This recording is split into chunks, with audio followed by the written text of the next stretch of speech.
A'udzubillahi minasyaitonirrajim. Bismillahirrahmanirrahim. Assalamualaikum warahmatullahi wabarakatuh. Pelajar-pelajar yang diingati sekalian, insya-Allah pada kali ini kita akan sambung pelajaran mengenai solatul jam'i, dan kita berada dalam bahagian yang ketiga, iaitu lafaz niat solat jamak. Baik, pertama sekali kita perhatikan dahulu contoh-contoh lafaz niat bagi solat jamak antara solat zuhur dan solat asar. Dan kita lihat dahulu jenis jamak takdimnya. Baik, terdapat beberapa kaedah ataupun beberapa lafaz. Jadi kita rungkaikan atau kita susun satu persatu supaya kita dapat lebih memahami dan kita dapat beramal dengannya, insya-Allah dengan lebih mudah. Baik, contoh solat zuhur yang digabungkan dengan solat asar secara jamak takdim. Kita lafazkan niat usalli fardhu zuhri 4 raka'atin majmu'an ilaihil asri adaan lillahi ta'ala, yang bermaksud sahaja aku solat fardu zuhur 4 rakaat dihimpunkan kepadanya solat asar tunai kerana Allah Ta'ala. Kemudian kita lihat contoh yang kedua, iaitu usalli fardu zuhri raka'ataini qasran majmu'an ilaihil asri adaan lillahi ta'ala. Boleh juga dilafazkan dengan niat begini, yang bermaksud sahaja aku solat fardu zuhur 2 rakaat qasar dihimpunkan kepadanya solat asar tunai kerana Allah Ta'ala. Ataupun contoh lafaz yang ketiga, usalli fardhu zuhri 4 raka'atin jam'a taqdimin adaan lillahi ta'ala, yang bermaksud sahaja aku solat fardu zuhur 4 rakaat jamak takdim tunai kerana Allah Ta'ala. Atau dengan cara yang keempat, usalli fardhu zuhri raka'ataini qasran jam'a taqdimin adaan lillahi ta'ala, yang bermaksud sahaja aku solat fardu zuhur 2 rakaat qasar jamak takdim tunai kerana Allah Ta'ala. Baik, ini 4 lafaz, tetapi boleh pilih mana-mana lafaz yang sesuai ataupun mudah untuk kita ikuti atau kita amalkan. Ini untuk solat zuhur sebenarnya sahaja. Sementara untuk solat asar kita niat macam biasa. Solat asar kita niat seperti biasa. Baik, seterusnya kita lihat pula contoh lafaz niat salat jamak bagi jamak takdim antara maghrib dan isyak. Baik, ada dia ringkas saja sebab solat jamak ini hanya pada solat isyak saja kita boleh qasar, maka solat maghrib tu tidak ada lafaz qasar lah. Baik, contoh jamak takdim antara maghrib dan isyak. Usalli fardhal maghribi 3 raka'atin majmu'an ilaihi al-isya adaan lillahi ta'ala. Sahaja aku solat fardu maghrib 3 rakaat dihimpunkan kepadanya solat isyak tunai kerana Allah Ta'ala. Ataupun boleh pilih yang kedua, usalli fardal maghribi 3 raka'atin jam'a taqdimin adaan lillahi ta'ala. Sahaja aku solat fardu maghrib 3 rakaat jamak takdim tunai kerana Allah Ta'ala. Jadi bagi lafaz ini tidak ada lafaz qasar lah, kerana solat maghrib tidak boleh diqasarkan. Solat yang boleh diqasarkan hanyalah solat yang ada 4 rakaat. Baik, seterusnya kita lihat pula contoh lafaz niat solat jamak, yakni jamak takhir. Baik, ini antara zuhur dan solat asar. Baik, contoh lafaz yang pertama, usalli fardhu zuhri 4 raka'atin majmu'an ila al-'asri adaan lillahi ta'ala. Sahaja aku solat fardhu zuhur 4 rakaat dihimpunkan kepada solat asar tunai kerana Allah Ta'ala. Contoh lafaz yang kedua, usalli fardhu zuhri raka'ataini qasran majmu'an ila al-'asri adaan lillahi ta'ala. Sahaja aku solat fardhu zuhur 2 rakaat qasar dihimpunkan kepada solat asar tunai kerana Allah Ta'ala. Baik, ini niat solat qasarnya. Ataupun kita tukar perkataannya kepada jamak mutakhir sahaja. Contoh lafaz yang ketiga, usalli fardhu zuhri 4 raka'atin jam'a ta'khirin adaan lillahi ta'ala. Sahaja aku solat fardhu zuhur 4 rakaat jamak takhir tunai kerana Allah Ta'ala.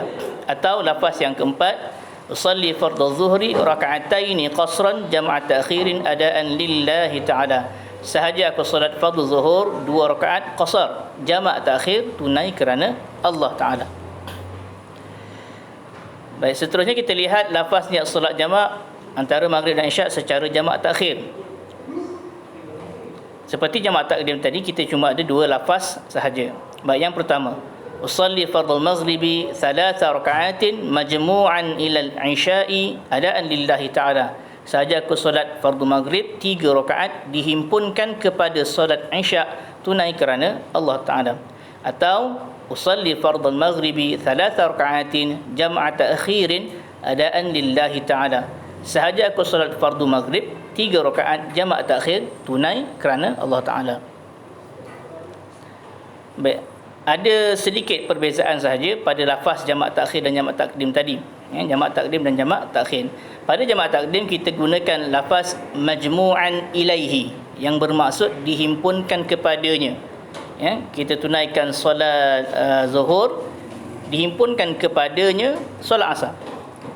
Ataupun kita tunaikan solat maghrib, dalam waktu solat maghrib dihimpunkan kepadanya solat isyak.